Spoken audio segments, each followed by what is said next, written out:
Impano z'umwuka. Impano z'umwuka n'abarozi barazigira. N'abasambanyi barazirika. Imana ijyana mu giti no mwibuye. Ariko ab'Imana tuzabamenyera ku mbuto.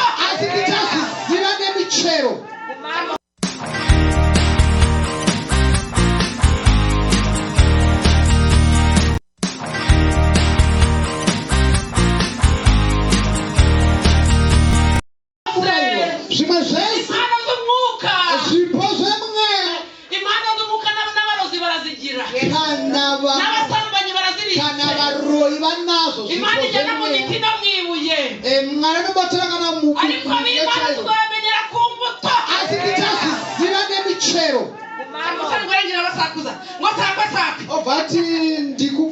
Ati mu muryi havuyemo ibyo kurya. Munyambaraga havuyemo uburyohe.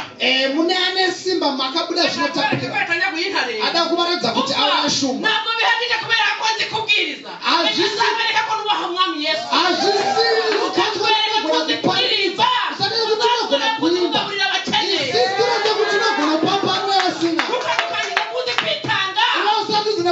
Uzakora kuonesha Satani. Na ibyo byose Samson yarabikoze. Reka nihute ntatinda bukeye rero.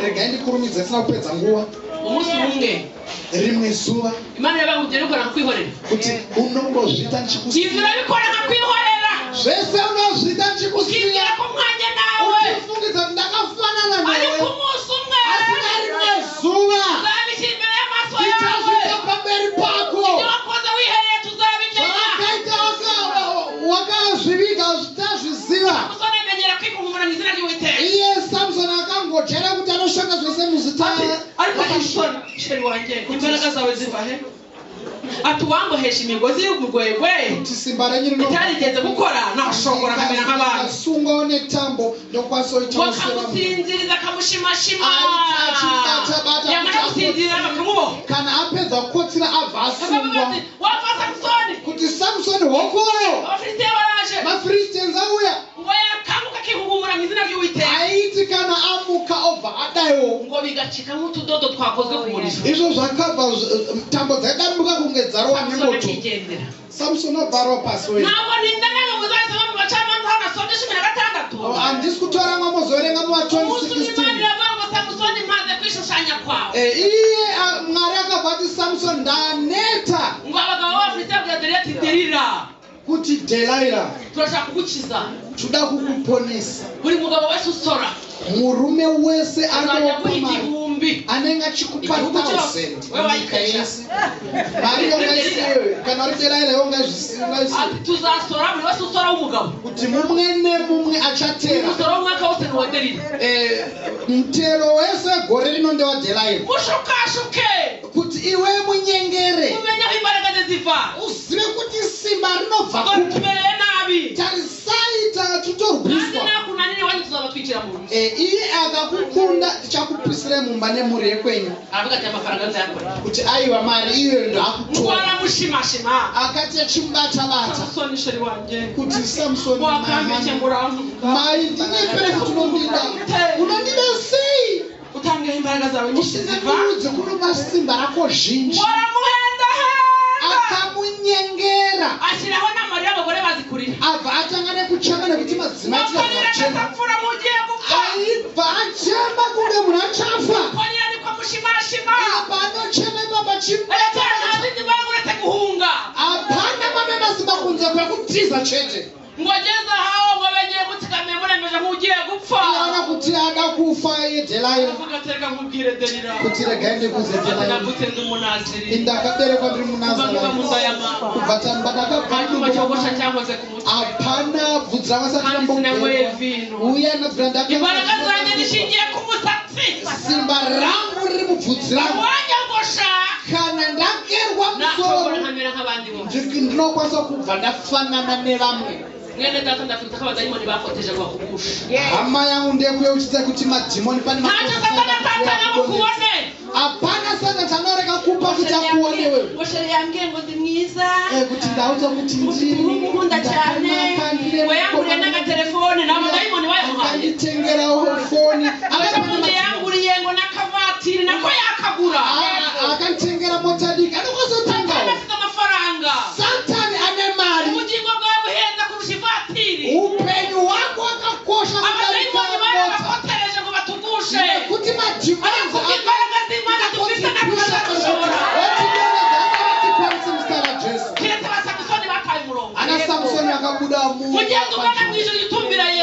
kandi unaramba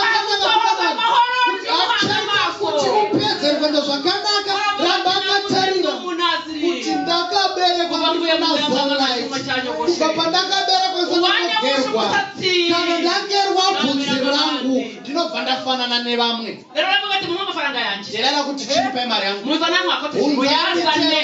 unzai mari yese kuno kuko yamaze kumbwira umutima we byose nekuti delairanga kuti ndaudzwa zvese n'umara kwimenya ibanga iwe kana imbaraga zawe ziva baza kunogora amaso kana watara panobva simba rako uchabviswa meso arangije amafaranga yose barayamuha maresa akapewa delaira aragisinziriza akabva muwatsa zvakare kuti ave arangubesha arangije arasinzira akabva afata imisatsi yayifungamo karindwi akava atora uko bazana icyuma gishyashya baramwogosha atora banga ritsvagera wapfa Samson kuti Samson hoko Samson afite baraje kuti maFilistines asvika yongera kwimuhumura kubwa mbere iye akava atanga kuzvisheka sezvaita Imana yamuretse asingazwi kuti Imana zawora aruhanye n'abanyabyaha neamwari aramba chinetsana nevatadzi Yesaya yaravuze ngo Isaiah akati inini ndaneta kuona ungano wezvinhu kana mukatadza kana mukatenda mu gihugu muchafa zvakanaka zvakudenga asi mutaramba munondoma rutakuchekai harambika burigera dutanganisanya n'abasambanyi n'abasinzi n'abarozi n'abacuraguzi n'abacunyi pamwe chete n'abimani zahora icecetse mwari arambi bakanyarara ntabwo bizahora ari gutyo azvituramu zvakadaro udzai kuti Jesu achiri pachigaro chekuregerera iwewe kurumidza kuuya kwaari asakatora iye Samson akati atanga kuzvisheka asingazvisi kuti Mwari akanga amusiya akabva aitawo abafilistengo baramusumira baravuga ati mwanzi wacu Samson Imana akabva aenda kwaari kuti Samson ingano zacu watwitse kuti imimi witi yedu Samson abana bacu wishe vana vedu vakauraya ikintu cya mbere bakoze chinhu chekutanga chakaita ngo bafashe icyuma baragityaza vakabva vatora mu muriro vabva vaisa mumoto bamugoramwe amaso vakabva vabvisa meso ese ngo baramushorera mujyana mu ngoro y'ikigomana cyabo vakabva muendesa pachimba kuti Dagoni wedu waita basa wachitibate muvengi wedu iye vakabva vatanga kutaura zvavo aigara chingori munhu wekungogaya ari mugai kuti Samson kuti uya utipe nhoro utipewo ngano kudhara ndisati ndasiya Mwari ndaiti ndichiuraya shumba kudhara ndisati ndasiyana naMwari nafashe imigunzu y'intuza idubu ndakarwawo nemajagwas ariko Samson amugabo asi Samson akaita nugamba munogoye mwamaso nyangwe akanga abviswa meso aravuga ati Mana Israeli ndahemukiye kuti ndakatadzira Mwari weIsraeli Mana Yakobo nagomeye kuti Mwari wa Jacob ndakatadzira Mwari wa Abraham narakosheje narapfapfa ndakatadza ndakaita zveupenzi ndakwigize ngo bari icyaha asi ndinokukumbira mundiregerere chivi chandakaita yaturi ibyaha yakoze iye akabva areurura zvinhu ntabwo tuzajya mu ijuru kwako turi abakiranutsi hatiendi kudenga nekuti tiri varurami tuzajya kwako twatuye ibyaha twakoze tichaenda kudenga nekuti takareurura nekuti Mwari wedu anoregera anofanira kuregerera hatana chimwe tababarira hapana chivi chaanotadza kuregerera Samson wakasatse gatangira kumbera Samson bvudzi rakabva ratwasomye ndopataverenga baravuga ati tugiye kuzakoresha umunsi mukuru kuti da kunoitawo gushimira Dagoni Mana yacu titende Dagoni Mwari wedu nekuti aida kuti tibate Samson bahamagara ingabo zose vakadedza mabuto igihugu cyose abayobozi bose n'abategetsi vatungamiri vese umunsi mukuru wakabvaronga zuva guru vatende Dagoni chimwari chavo wamaze kugera mu byicaro byose bicaye baguwe neza vese vakagara bati mujye kuzana Samson yari yabaye nk'igipupe unzai Samson akanga atambe chimudhori chivi chakashata ruchivo runoita kuti oitawo chitadzo chozobereka urufu. Akanga ari murume wemasimba Samson. Asi upenzi zvinouraya kukosha neruremekedzo runenge rune munhu. Vakamuunza akaenda ngechimudhori kuti Samson tiudze kwanga nemasimba kudhara waizviita sei? Ndiisewo pamapillars nekuti handisi kukwanisa kumira. Paakati asvika ipapo kuti Baba Mwari waManoa, kuti Mwari waIsaac naAbhurahama, Mwari waJakobo, ndinokunyengetera kuti mungondikweretesawo simba randaive naro. Handisi kuti mundiponese mundiweramise, asi ndife nemaPhilistines.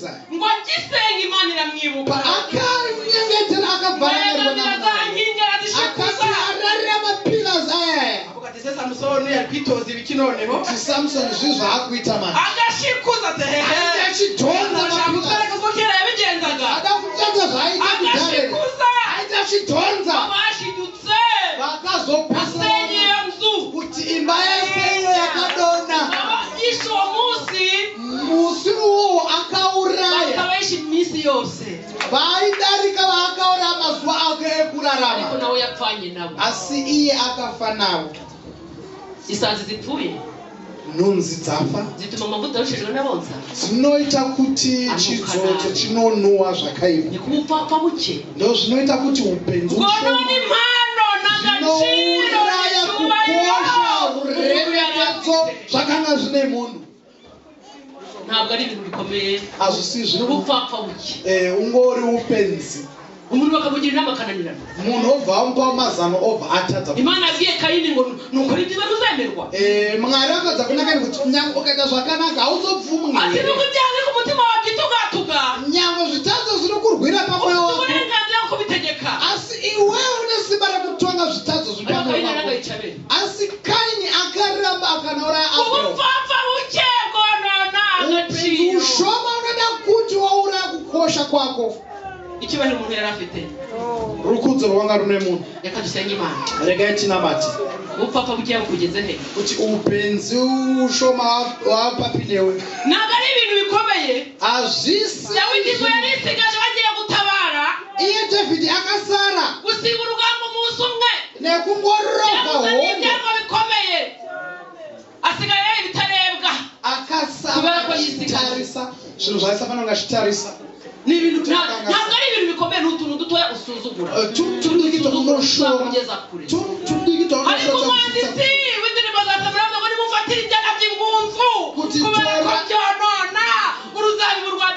Nekuti mawivhos anouraya muzambiri ndababa kuti zviterera wivhos ese chibvisa ruchivo zvese utaranyadzina nebasa zvese izvozvo ndopa zvinotangira ipapo.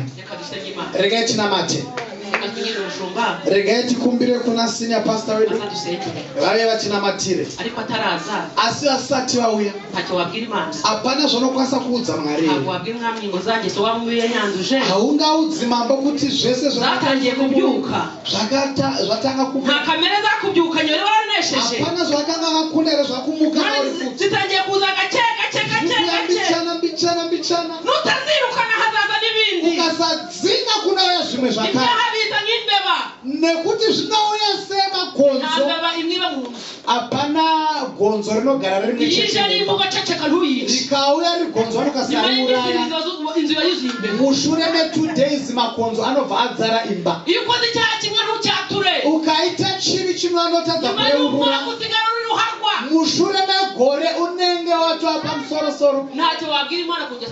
Hapana zvaungaudze Mwari ere pane zvakatanga kumuka zvakare. Kuti Mwari azviuraye zvachose.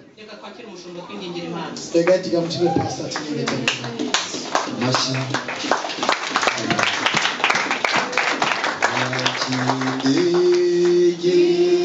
Yeshago chirano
Yesu anakosa kuitira zakanaka.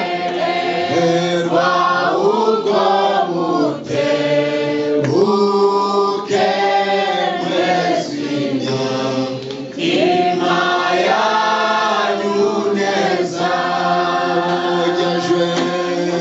ojejwe watamutse w'Imana we Imana yagusuye Imana yagusuye wayemereye wakemereye kwa musore wa mukobwa wakeye wakemereye gusanga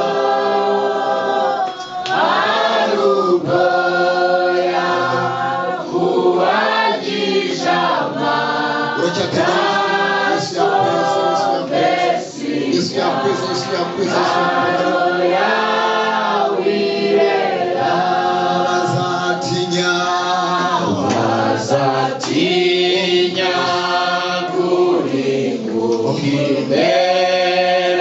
Hakuzahi mukibere n'ibyo byaha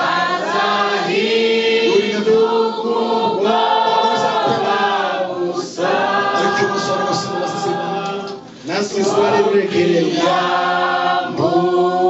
iyo myambaro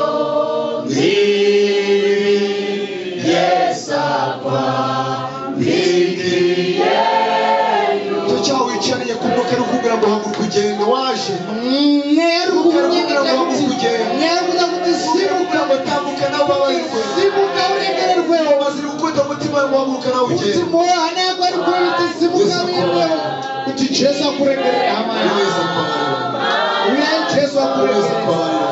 Yesu akuregerera amagambo yawe mashuko ako gusenga kwawe amashengo yawe buri kanya usema sinane basa Yesu yawe byose urabizi shitazo Yesu nazisira mu moyo wawe asi Yesu anoregerera umunyambabazi anoregerera Unatugusengera uyenzi kuna matini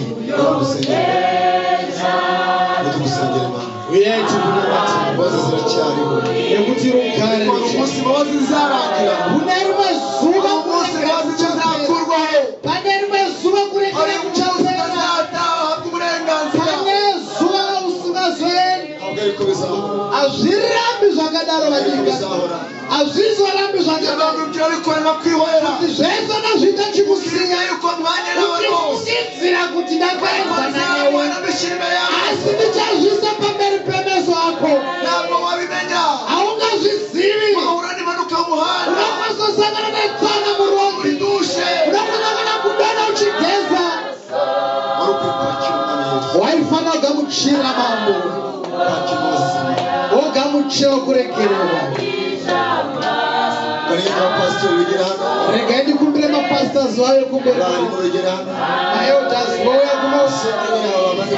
tinamatire abapfumawo abaciye bugufi abapfugama kugira ngo tubingingira Imana tibanyengetere kuna nawe uciye bugufi ujya kw'Imana ikubabarira newe nta cyaha Imana itababarira hapana chitazo tusigaragaze kose Imana n'inyembabazi nyango akabatazira semana no kubwira Imana ngo ndemeye ko ndi umunyabyaha asubafana uza mari kuti Joshua kandi Imana ngo Mana ntabwo nzabisubira kuti mwari andizokore kuzimana marabika bari kubigaza amasengesho shina matira yana Bana data wa twese barishobora byose turagushimiye kuri Imana y'imwe n'imbabazi turakweretse umujakazi wawe n'umubabarire mwese n'umutunganye rwose rwose zawe nizigaragare kuri we ubwiza bwawe nibugaragare kuri we maso ya Yesu Kristo namuneze rwose umucyo wawe n'umumurikire niwongere umumurikire niwongere umumurikisha amaso hawe ubwiza bwawe bwongere ubonekane kuri we ibyo byose byagiye bimugaragaraho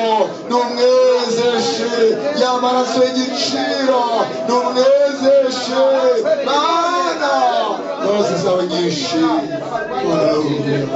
haleluya urakoze Mana kubabariye urakoze kubagiriye neza aho sina simba mawuri izindi mbaraga z'umwuka unoda rimwe simba rimwe ya mucene kongerwamo andi mavuta y'umwuka uruda kuwezererwa niba wumva uri tsotso rimwe ya mucene kana uri pakati panapa uruda kuwezerwa tsotso mu mavuta ya Yesu tichida kuti uwezerwe nawe utambukuze hano hantu newe ouya ukumberi kuno bakoze Imana bakugira Imana kuti vakunyengetere kuna mbaraga maranga zakugira zikagaruka muri wowe kuti simba rinogonomboza wazakunesha shakani byari kuzakoresha ejo hazaza pamwe unokwanisa kuzokunda zvaizokukunda uri mama amavuta Yesu mbone kwaka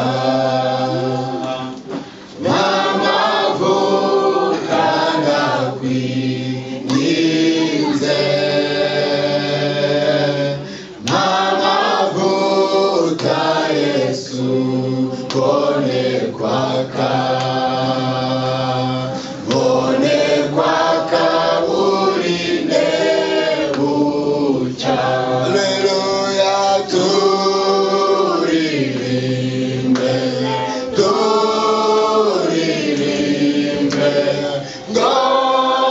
ngozana tugusingize wowe Mana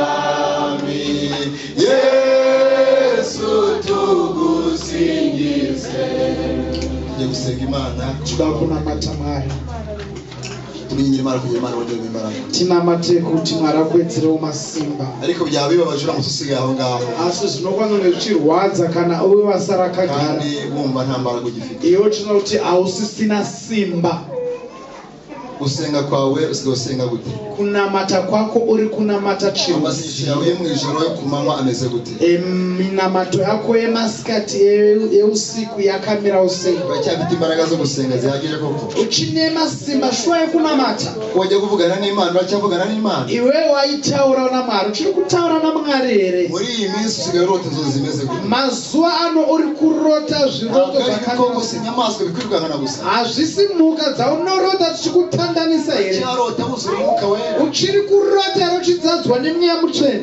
inzozi zawe zimeze gute muri iyi hope dzako dzakamirawo semazuva ano iri mu bantu bandi hanze ubigenza gute kana uri pane vanhu vekunze unobigenza bikwereka yuko imbaraga zagushize ndozviratidzo zvinotoredza kuti hausisina simba uyora umwanya mwiza inguva yako yakanaka abakozi Imana basabire bene data rega tikumbire vanodamari vavaturike maoko achivanamate Mana data wa twese Mana ishobora byose turagushimiye ku bwa bene data turagushimiye Mana ku bwa bene data bamaze kwitahura bakamenya yuko imbaraga zamaze gushira muri bo bakamenya ko amavuta y'umwuka wera yamaze gushira muri bo Mana data wa twese ndasabiye umugaragu wawe amavuta y'umwuka wera ndamusabiye kongera gusurwa nawe mu bicuku bya nijoro ndamusabiye kongera kugenderwa nawe ku manywa na nijoro ubwiza bwe bwongerewe kuri we cyane imbaraga zawe zongere zigaruke muri we umurengere umwenge wigaragarize umurwanirire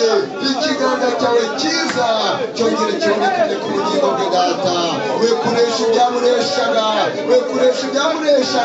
ibikongere kumuresha ukundi mu izina rya Yesu bya bindi byamureshaga ibikongere kumujyaho ubasha kubw'imbaraga z'umwuka wera ugiye kongera gusuka muri we ubwo kongera kumusura mu bicuku bya nijoro kongera kumwishyura ku manywa na nijoro no kumwereka inzira yo gucamo urakoze Imana yacu turagushimiye kuri Mana yibuka abayitabaje yibuka abayitakiye mu izina rya Yesu Kristo umwami wacu amen amashyi bigaragara kwa Yesu tugiye kurasubira abarwayi ndabona matira ahagarara aho uri kubera umwanya unosimuka Pauli dusenge Imana kino nyengetera kuna bavuga yaguka umwanya wawe kana uri kurwara ufite umuntu urwaye umwizerere kana kutipane umuntu ari kurwara dufite Imana ishobora byose kinamwari bano ponesa Mana data wa twese turagushimiye gwa bene data bahagurutse bakeneye ubutabazi buturuka i Siyoni Mana uri Imana ikiza si rimwe kandi si kabiri twabonye neza yawe muri aka kanya rero Uwiteka Imana twatuye imbaraga zikiza twambuye ubutware twambuye imbaraga satani twambuye ubushobozi satani byose bya bindi byatezaga ziriya ndwara ziriya mikrobe zose zatezaga buriya burwayi turazifashe mu izina rya Kristo Yesu turazishenye mu izina rya Kristo Yesu dutangaje gukira kuri abarwayi bose bahagurutse ahantu uyu mushiki wacu uyu mwene data uyu mubyeyi turasenze bw'uburwayi bwose muri aka kanya dutangaje gukira dutangaje imbaraga zikiza mu izina rya Kristo Yesu Imana twibutse n'abataraha Imana bacu bizereye cyangwa se badafite abahagarariye hano turabakweretse Mana nabo mubasure abari mu mago yabo bataje kwera uburwayi turabakweretse mu izina rya Kristo Yesu mama wambaye turamukweretse mu izina rya Kristo Yesu imbaraga z'ijuru zimusange imbaraga z'ijuru zimusure kandi igihe gikwiriye data uzamutwereka umuze mu nzu yawe aje gushima avuga ibyo wakoze data nuko n'abandi bose barwaye hirya no hino ku isi mu bitaro kwa muganga nabo tubona umwanya wo kubavugaho nubibuke nubasure nubahagakiza nubahe gukira mu izina rya Yesu Kristo umwami wacu amen. Haleluya.